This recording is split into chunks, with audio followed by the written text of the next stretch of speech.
It was a different game when it first released. It was like a zombie survival game. That was it. Really? That was Fortnite. So his older brothers played a significant role, or if not the biggest role, in building a game called Fortnite. They're like, well, let's experiment with this new battle royale genre that was coming up. And I actually had a conversation with them, like, whoever does this first is going to make a lot of money. And they're like, you're right. How long before any type of gaming becomes an Olympic game or professional sport that like NFL, MLB? It's already there. Esports, electronic sports, which is video game sports, is bigger than the NFL. It's like 10x the NFL. So Fortnite had the World Championship a couple of years ago. It was before the pandemic at the height. That had more views than the Super Bowl. Ninja, he was one of the top streamers when it first came out. He'd have hundreds of thousands of live concurrent viewers. If you go to the biggest stadium, football stadium in the nation, it doesn't even fit that many people. Right.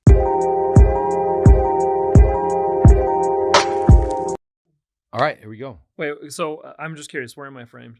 Like, is this like? There you are. You look great. Okay, We're recording. So it's almost full body. Everything that we're talking about right now is being captured. Yeah, I just want to. This is part of the podcast. Like, we're not taking this. It's out. fine. It just makes me know if I can like do stuff down here or not. So we are dealing with a professional. The only thing I'd be careful about is just like don't go too far off to the side. Yeah. So that you're staying here in front of the mic. Yeah. Okay. Don't move too far. It was like all the way off, and I'm like, oh. Yeah, it's all right. I understand not moving. So welcome to another episode, and I don't think I'm giving this a name. I think we're just gonna call it the show with Scott, maybe. Anyway, do you have any ideas? Should I call it like a Scott's podcast? You know, Joe Rogan is the Joe Rogan Experience, or should I just leave it? And I'm asking a friend here. He's gonna give me. You should name it. I mean, it's a brand. Really? Right? I mean, what if Nike didn't brand their shoes?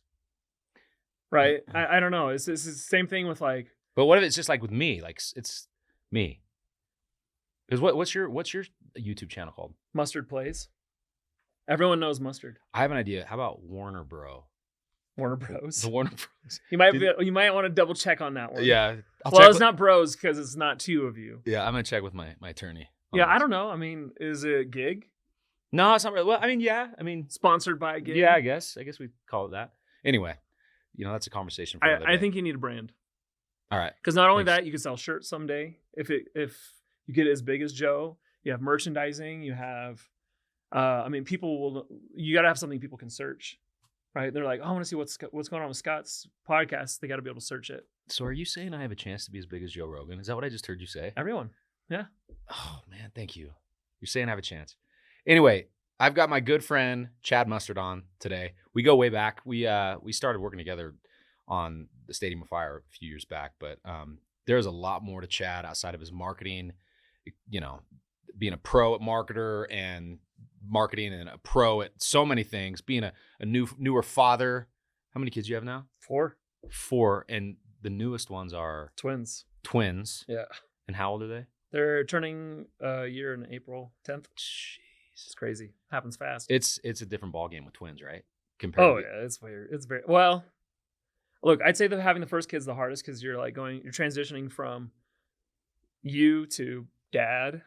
Like that's a hard transition, and like understanding.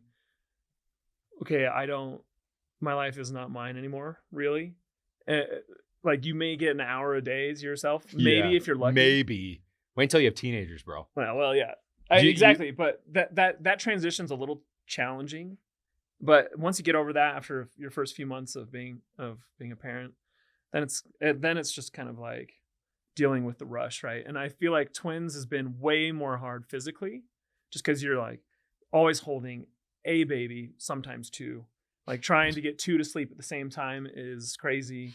And I mean, it's just double. It's literally double the work. It's not like 1.5 or 3 times. It's twice as much work at once. Yeah. So I can't even imagine. It's challenging, but I would say having the first baby was harder than having twins.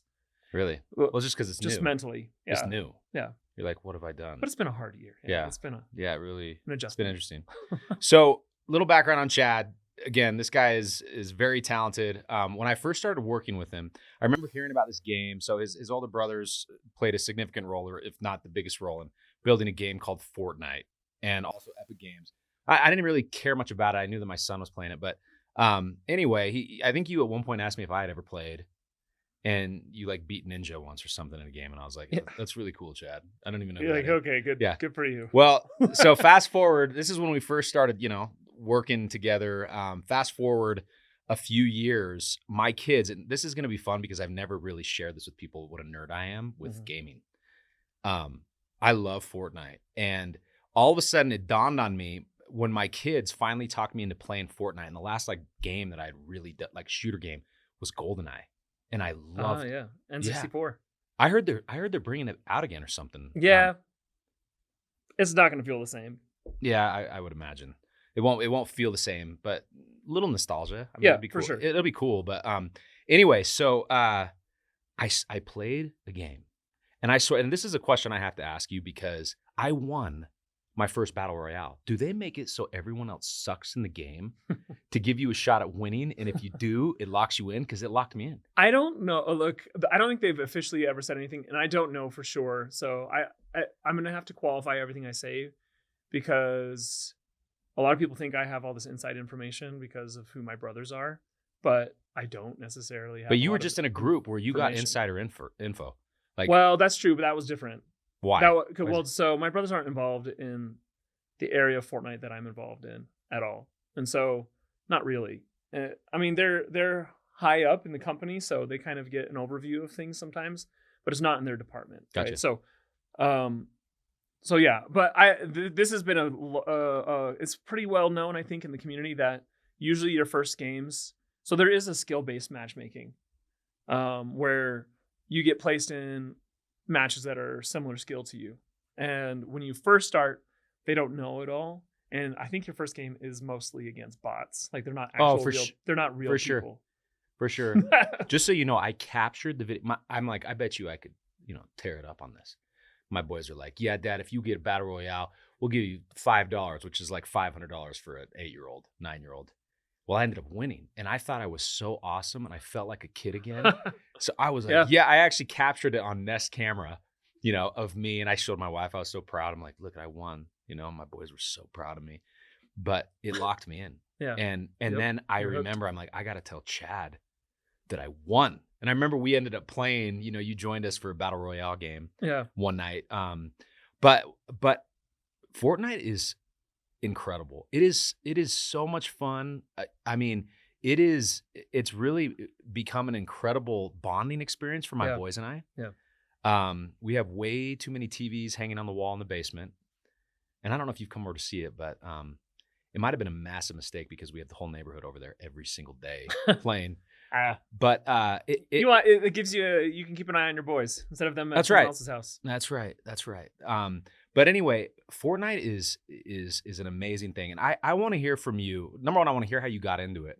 But before I get there, to just let the audience know, Chad has built an incredible following, almost 1 million subscribers. Like you're like coming close on 800,000 or something. Like 730 something. Yeah. But you're getting there, and you're climbing, and as I started playing, I was watching Chad here and there, but more recently, this guy is really good on camera, and so compelling. And you really know your stuff. But how did you get started into it? I mean, did you ever think that you would have a subscriber base of as big as it is now? And how did you get into it? I want to hear the story. Well, okay, so I have a marketing business, as you know, as well, right. And one of our clients was my brother's company, where so. My brother, I guess this is a long story. I'll try not to bore you guys too much. But my brother started a video game company, I don't remember, 2000. I don't know. It was a long time ago, in the 2000s sometime. And they built a few games. One was called Infinity Blade, which was huge on the iPhone and like mobile devices. And Epic eventually bought them. And then they moved from, just working on their games to helping with more of the games at Epic. And that's when they were kind of assigned to help with Fortnite, which was a totally different game at the time, right? So I was working with them before they moved over to Fortnite. And at the time, I was researching influencers to like help promote some of their games. And I was looking at Markiplier, Ninja, or whatever. I was watching these guys, and I hadn't really looked into gaming on YouTube too much. I mean, I had said I wasn't going to game so I served a mission for my church. Yeah. And then after that, I said, I'm not going to get into gaming again until I get married. And that's a perfect time. Yeah. Well, wives love it when you get into gaming. Well, I was just Trust like, me. I had to work. I had to do school. Yeah. I had to like stay healthy. I had to have a social life. And I just knew if I started gaming, something was going to suffer. Yeah. And so I was like, I'm not going to do it. And then I didn't get married until I was 33. And I remember praying for you. I'm like, this is a good dude, ladies. Like, someone's got to lock this man down. I Anyway, appreciate those prayers. but you lucked out. You got a good one. I got a good one. Yeah, you and did. So I got married. And at the time, I was like, well, I want to get back into gaming. My wife hates gaming. She hates video games and sports. And she was like, I'll never marry Which someone is who likes like video you. games and sports. That's And I'm you. like, well, that's me. She's like, I know, So, it's fine. Will you marry me, babe? Like, Yeah, that's right. She didn't realize how into BYU sports I was. She Yeah. was shocked when I was like, I've never missed a game except for when I was on my mission. Right. And she was like, what? I was like, sorry. How is that possible? Anyway, so I was like, I want to get into gaming again, babe, but I'm going to make money doing it. She was like, okay, if it's a business thing, that's fine. I was like, okay. So that was my way to Nice get back move. into gaming. But I was also, as I was researching these influencers, because I always thought YouTube was something, because YouTube is still pretty young. I mean, Oh, for sure it is. it's only, I mean, it was only really starting to get big in 2005-ish. Yeah. Is when it was like starting. And I've watched it grow up. And so it's been through these different phases of like, you've got these vloggers, which I was like, I never get into that. But there's also these like super talented people like Devin Supertramp or Scott Wynn, these guys that were like Talent. insane filmmaking guys that I was like, that is way beyond me.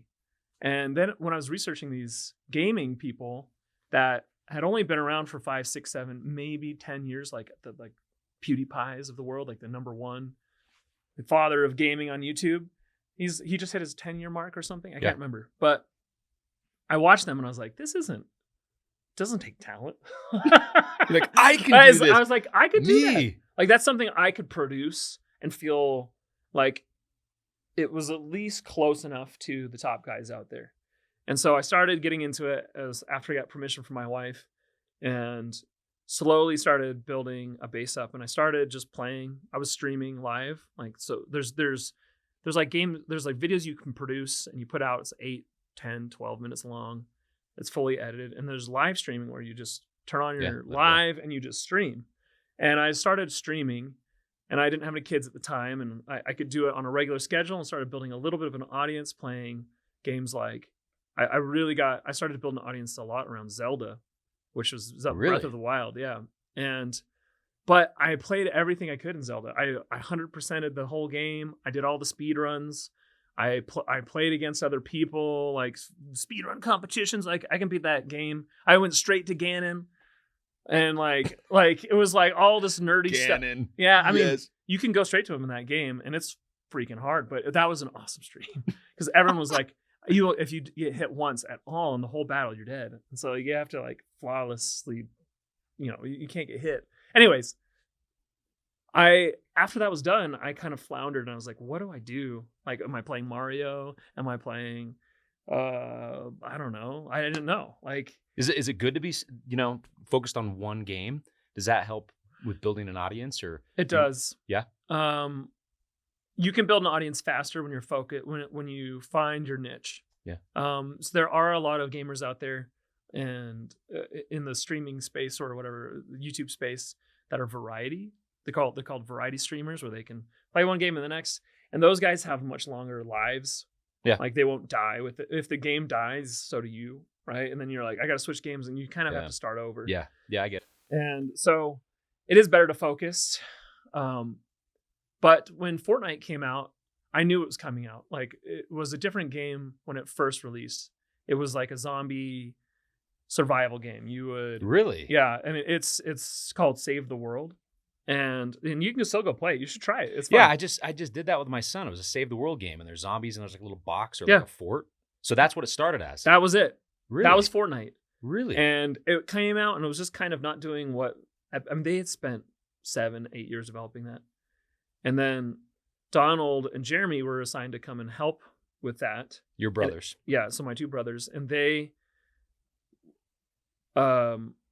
like, well, let's experiment with this new battle royale genre that was coming up. There was another game called PUBG, PUBG. and H1Z1 that were really popular. And I actually had a conversation with them, like, guys, whoever does this first, that right, like the AAA developer that comes out and does this right, is gonna make a lot of money. And they're like, you're right. And they're like, we've been thinking about it.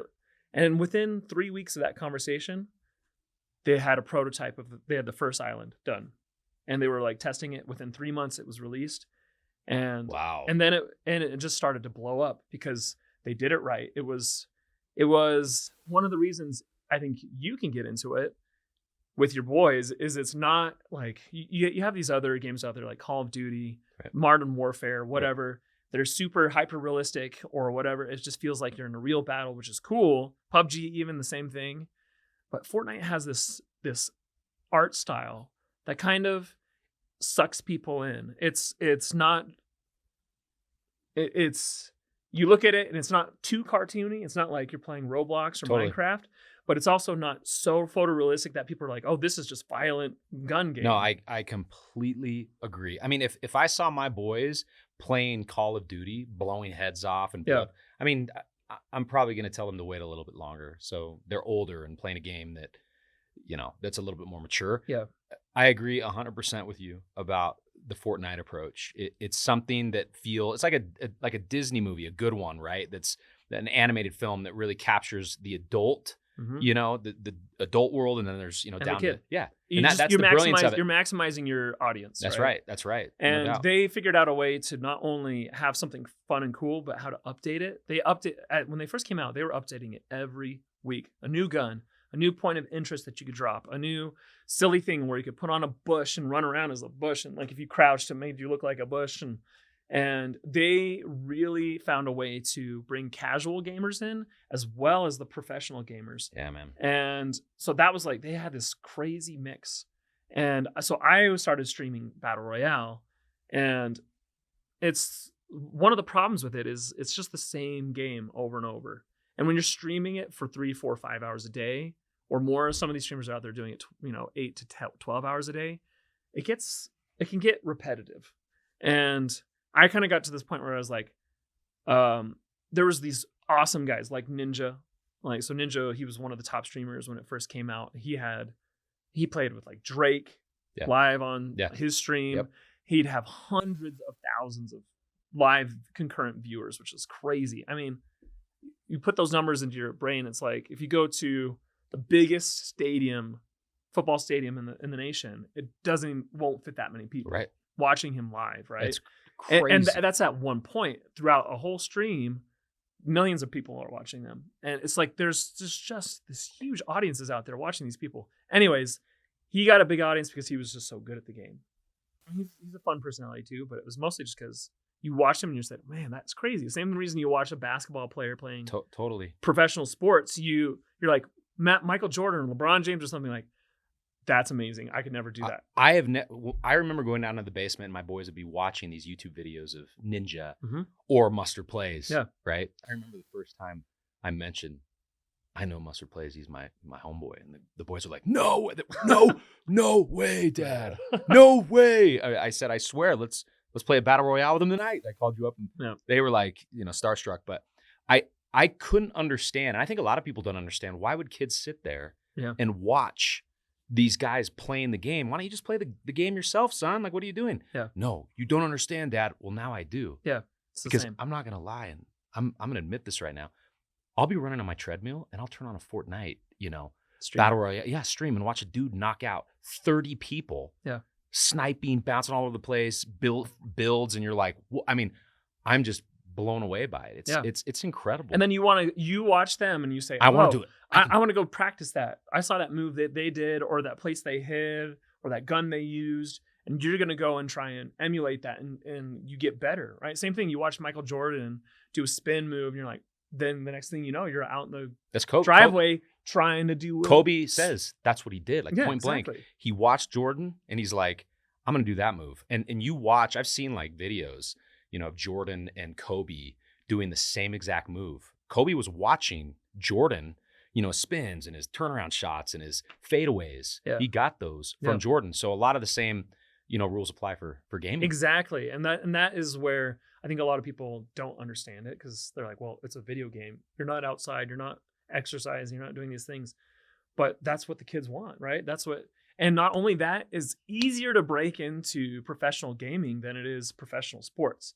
That was what I wanted. I wanted to be Michael Jordan when I was a kid, but I just don't have the physical tools for that. Like, no matter how much I practice or work out, it would never happen. Like, it's just not built into my DNA. Yeah. But anyone can do video games. Yeah. So anyway, do you remember the movie Wizard? It was with Fred Savage. Fred Savage, yeah. Do you remember that? Yeah. I wanted to be a professional gamer. I mean, that was before like gaming. That was a Nintendo, Super Nintendo. Yep. No, I think it was maybe just that was Nintendo. NES. That was just the NES. It was Nintendo's way to promote Mario Brothers 3. Well, it was brilliant. They made that movie. I loved that movie as a kid. Yep. I think I called it my favorite movie at one point because it was so awesome. Yeah. Anyway, it was great. But so moving into some more questions with you.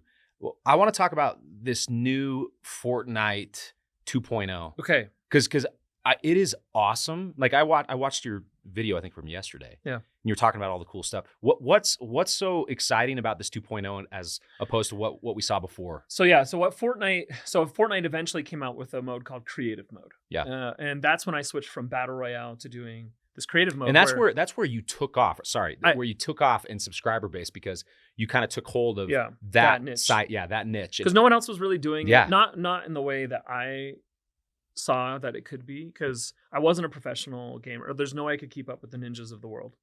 And I wasn't so super funny or whatever, like some of these other big people that weren't necessarily good, but they're just funny.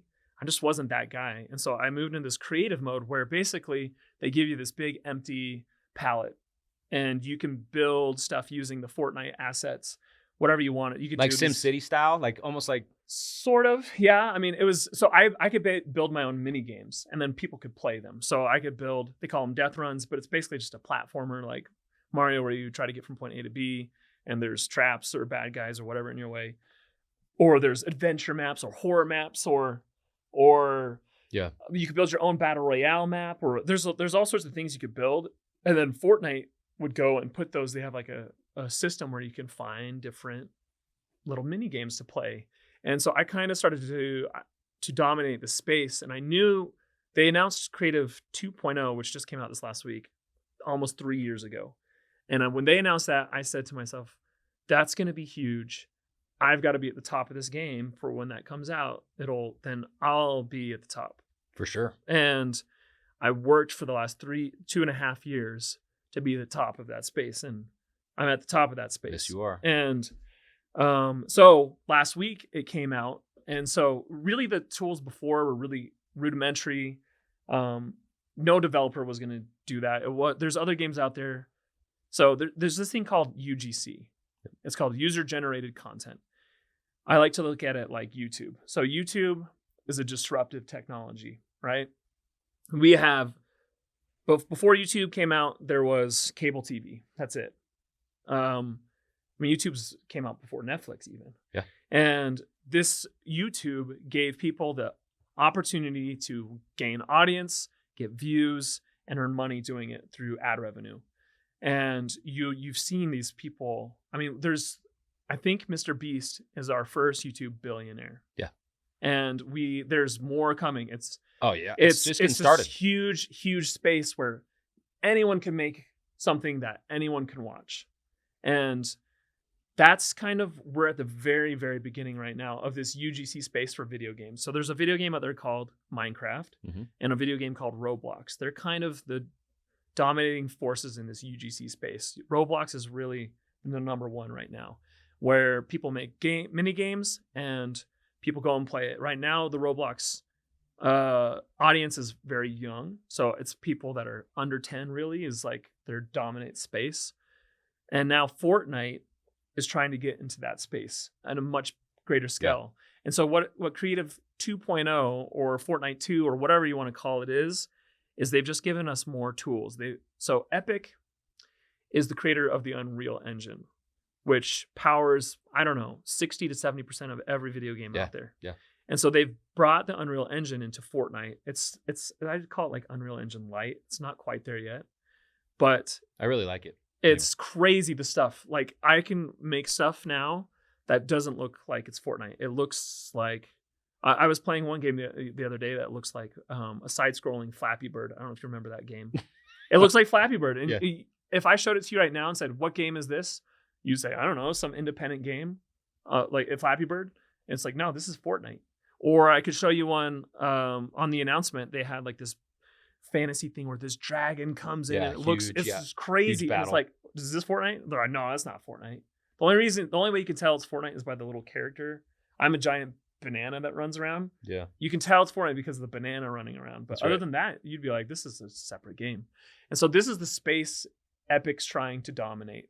They want to say, hey, well, so the CEO's name, his name is Tim Sweeney. He has this big vision of the metaverse. Mm-hmm. And if you don't know what the metaverse is, go watch Ready Player One. That's the metaverse. Totally. And that's the future, man. It's where all games come to one space, the oasis, as it is said in Ready Player One. And they all kind of connect together. And that's what Epic's trying to do right now is they're building a system where people can make their own games and bring them into the Fortnite world. And there you can play Battle Royale. You can play, I just right before this, I just played a game of chess against somebody and it was like real chess. So awesome. And it was my first game of chess in Fortnite and it looked like real and I beat him. And I was like, yes. And I sat there for 20 minutes playing chess with someone in Fortnite. And that's the kind of experience that Epic is trying to bring in and not have it feel cheesy or fake. It feels like a real game. Real. And and the way you moved your character, you shot your gun at the piece you wanted to move, and then you shoot it at the place you wanted it to go. And I mean, so it still felt a little bit like Fortnite, but it was crazy. And you saw it move and take, and it said checkmate and whatever. And that's the future of game. It's even more so than like the next Fortnite or the next Zelda or whatever. That's not it. It's going to be us. Like Scott Warner could go in there and build a Dodgers. Well, you got to be careful with IP issues. You can go and build a baseball game training center or something. And that's your experience. Or the Gigg experience where maybe Gigg says, we're having a concert in Fortnite. And you bring in some crazy person. I mean, you can do anything. And it's really exciting. So that's why it's crazy, man. Focus on this area and that's how I can be a variety gamer without being a variety gamer. I'm still in Fortnite, but I can play chess. It's crazy. I can play Flappy Bird and I can play Battle Royale, and everyone will still watch that as a part of that. It's an exciting time, man. I remember seeing, I think it's been like three years ago, Ready Player One.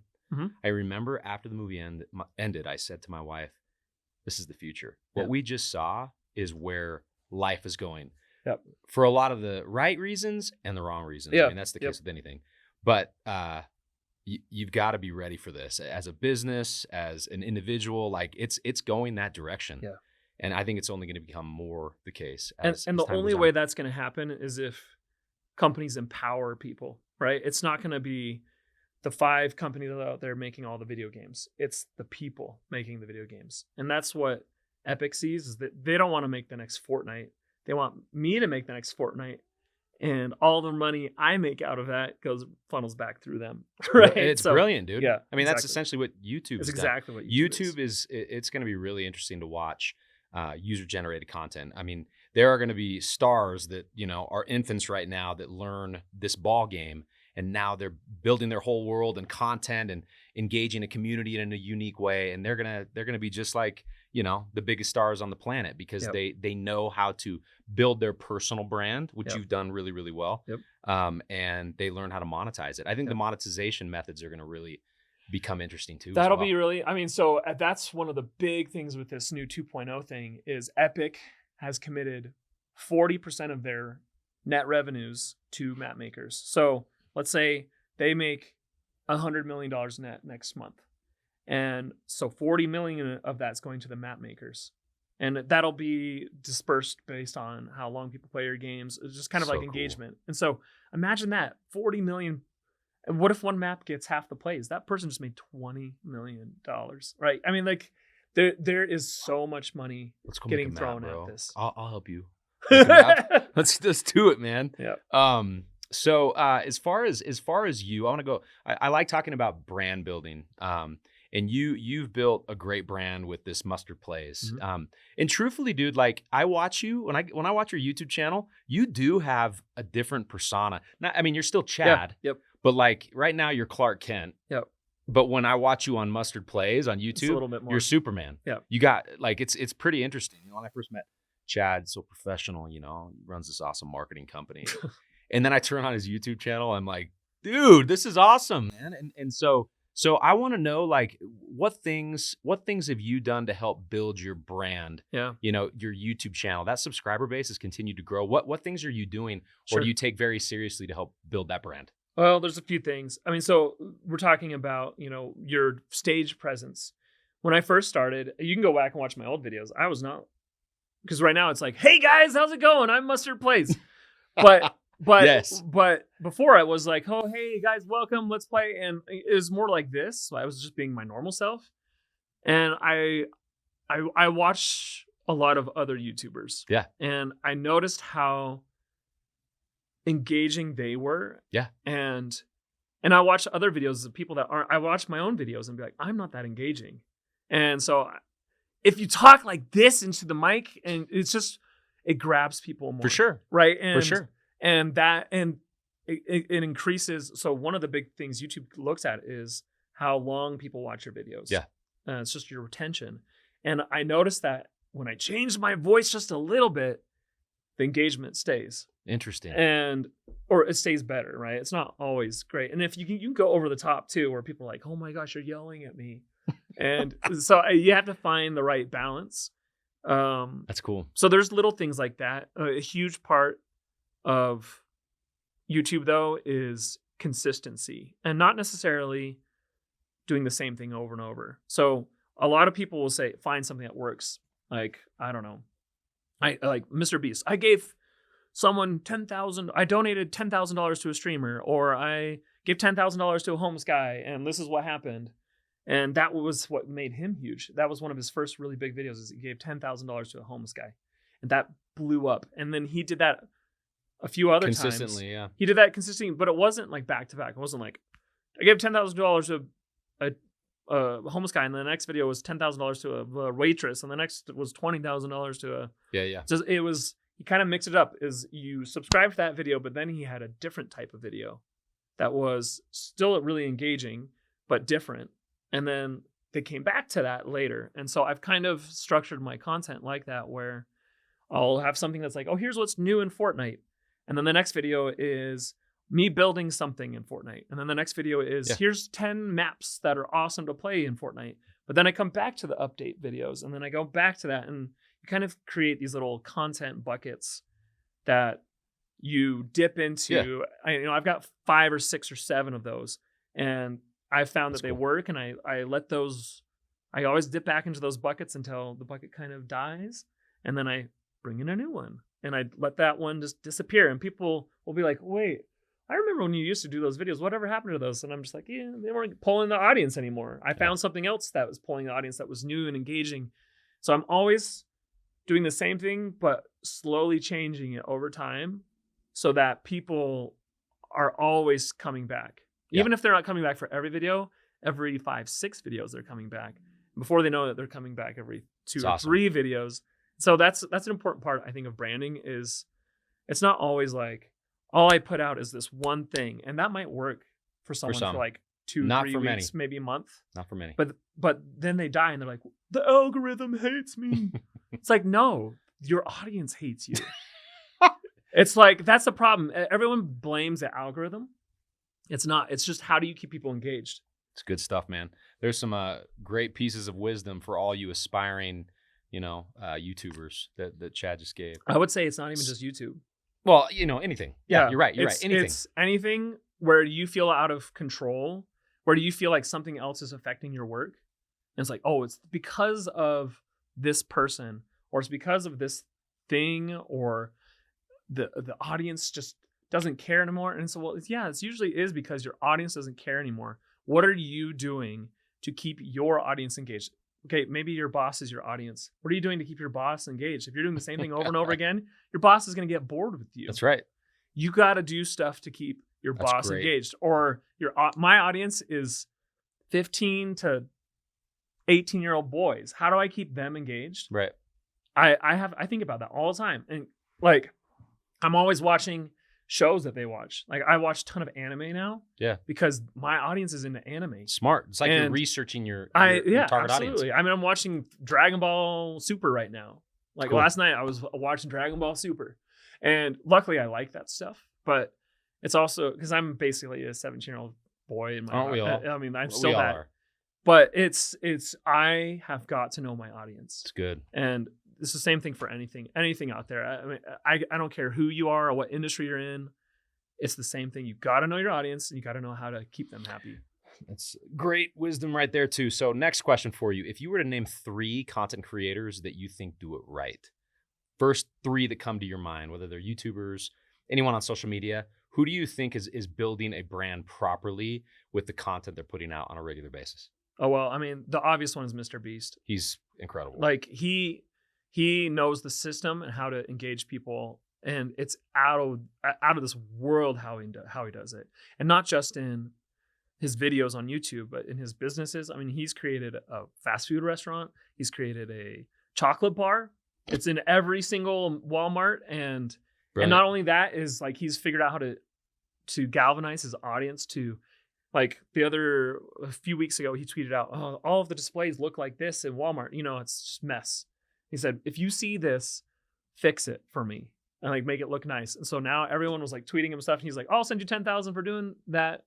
And it's like, brilliant, absolutely brilliant. It's brilliant. I mean, it sells like hotcakes. I mean, for sure. It's just no offense, Mr. Beast, if you're watching this, it's just a boring chocolate bar.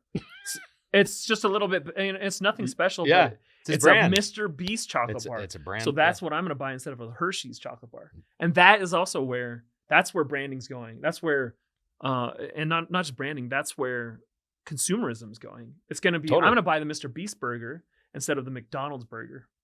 First of all, it's better, but also it's Mr. Beast. So I'm gonna go to his restaurant first. And 2 more. It's okay. 2 more. There's a content creator out there named Laserbeam. Laserbeam.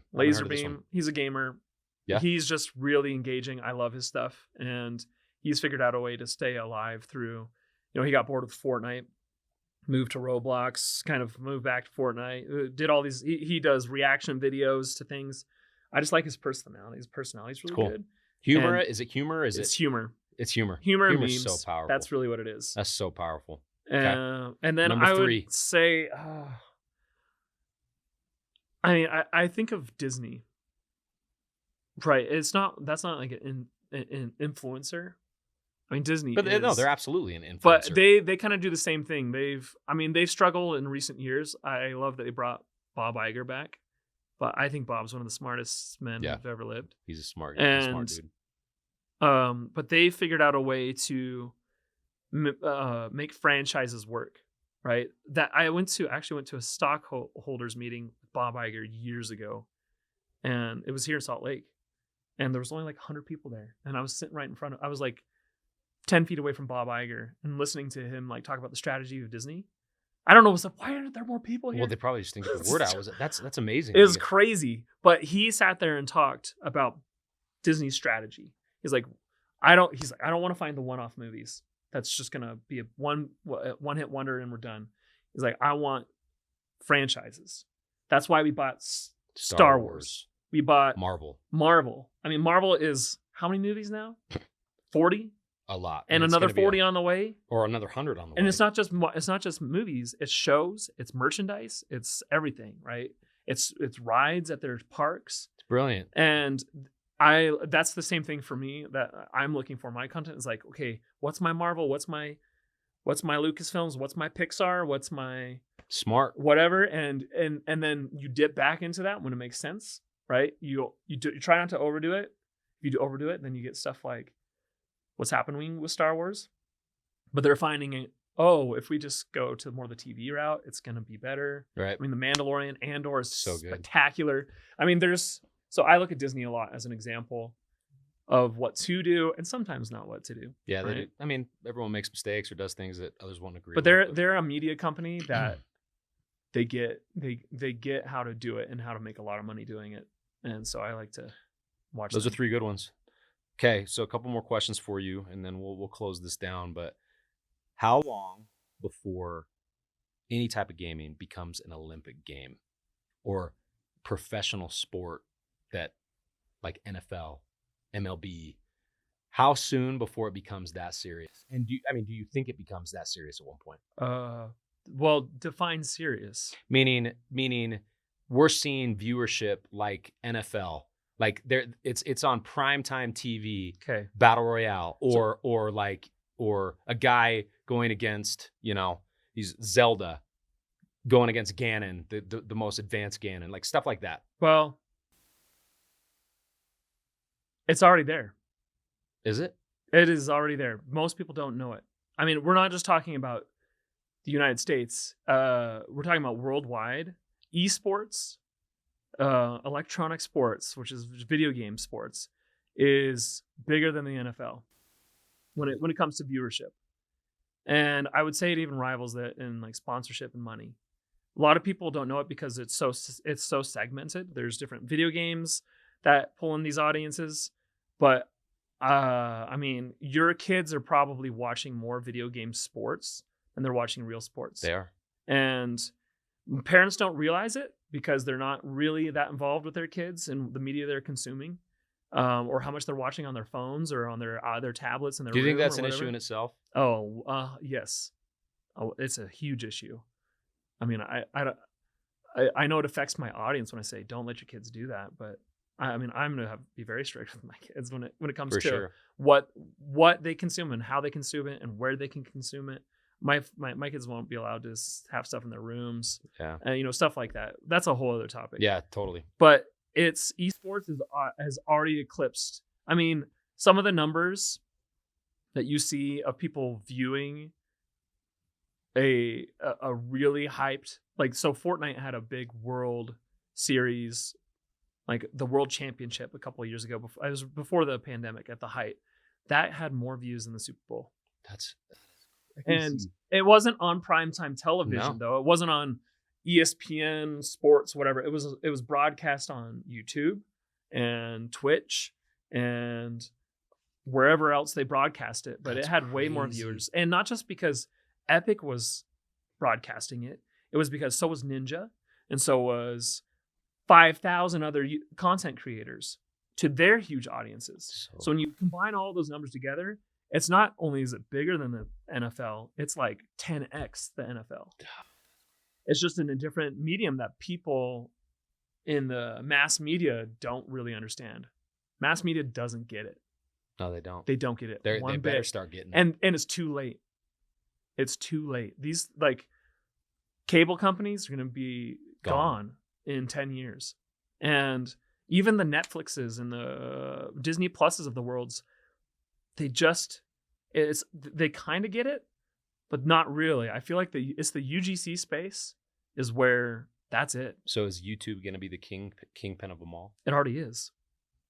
It gets way more views. It makes way more money. And we're still, what we're waiting on and what we're seeing right now slowly is this year is starting to pick up is some of the major money out there, sponsorship money that puts a lot of money into the NFL or whatever. A lot of that's starting to shift. It's a slow shift. We've had other advertisers and stuff moving over into this space before because it's cheaper and you can track it. This big, huge chunk of money that's over here in the mass media is slowly coming over here. And as that starts to really migrate over, that's when you're going to start seeing billionaires, tons of them. And I mean, I feel like I'm blessed to be in the right spot at the right time because I feel like in the next 5 years, the sponsorship money, like the ad revenue, is just going to just Skyrocket. explode. For sure it is. That's one of the games that we're playing Yeah, here at Gigg. exactly. I'm so excited about it.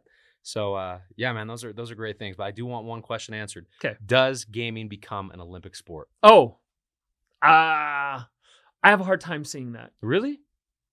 Why? Yeah, I don't know.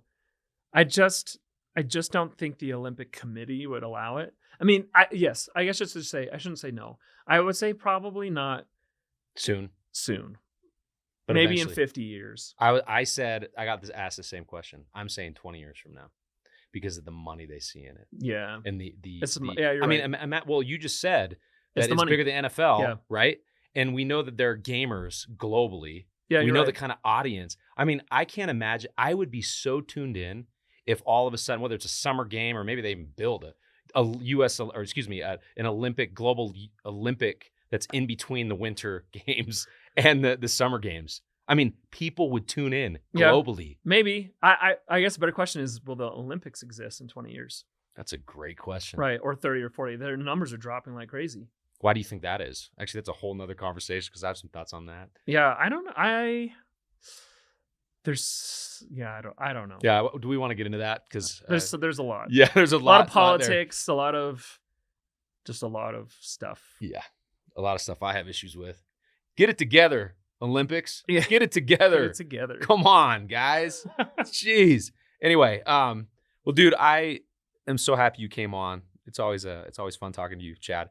But I always close out with some whack questions. All right, let's do it. Yeah, so you can just fire them off Okay. quick, just to get to know you better. Sure. Favorite genre of music? Probably just alternative. Alternative. Yeah. 90s style. 90s, late 90s, yeah, early 2000s.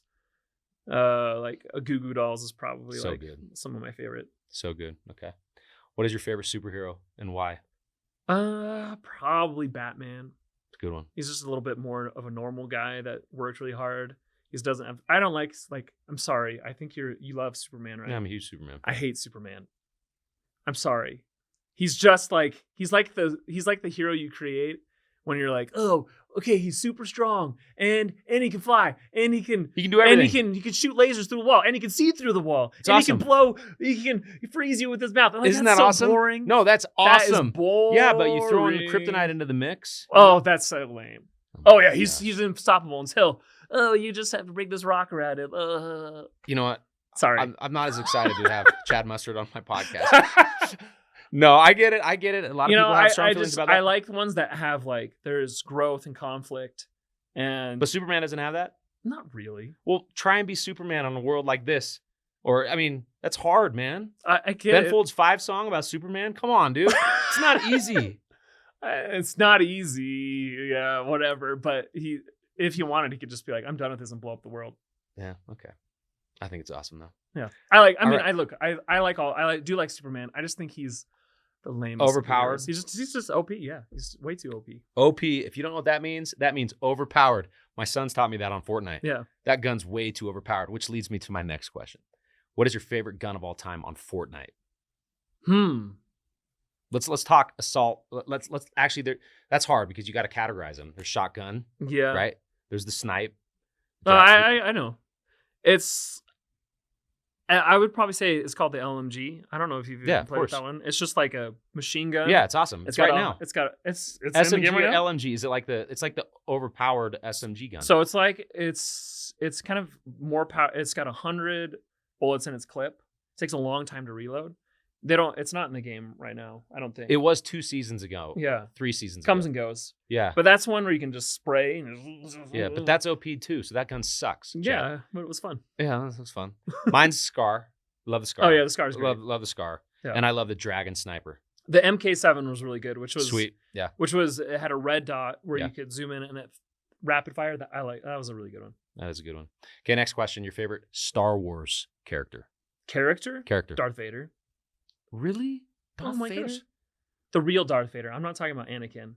Okay, I'm talking about episodes 4 through 6, right? Yeah, as good as it gets. He's yes. the best villain of all time. Yeah, he is. I actually think he's up there. Yeah, throwing Anakin in, it's just now he's a whiny kid. But Yeah, I ruined it. Just the original Darth Vader. Are you a fan of the Obi-Wan Kenobi series that just came out? It was okay. It was okay? I was disappointed. It was very mediocre. Yeah. But I I enjoyed it, but that last duel though between Darth Vader and Obi-Wan Kenobi was actually pretty that good. was awesome. Yeah, there were some really cool scenes, Yeah. but mostly I just didn't like I felt like Obi-Wan was they nerfed him too much, right? Which is they made him too weak.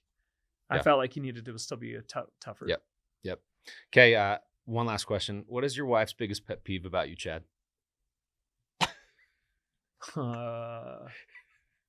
We should have her in here to ask. You but should. I think it's so I would funny be when curious what this she would question always say. gets me going, dude. It's so funny. That's tough. My wife really likes me.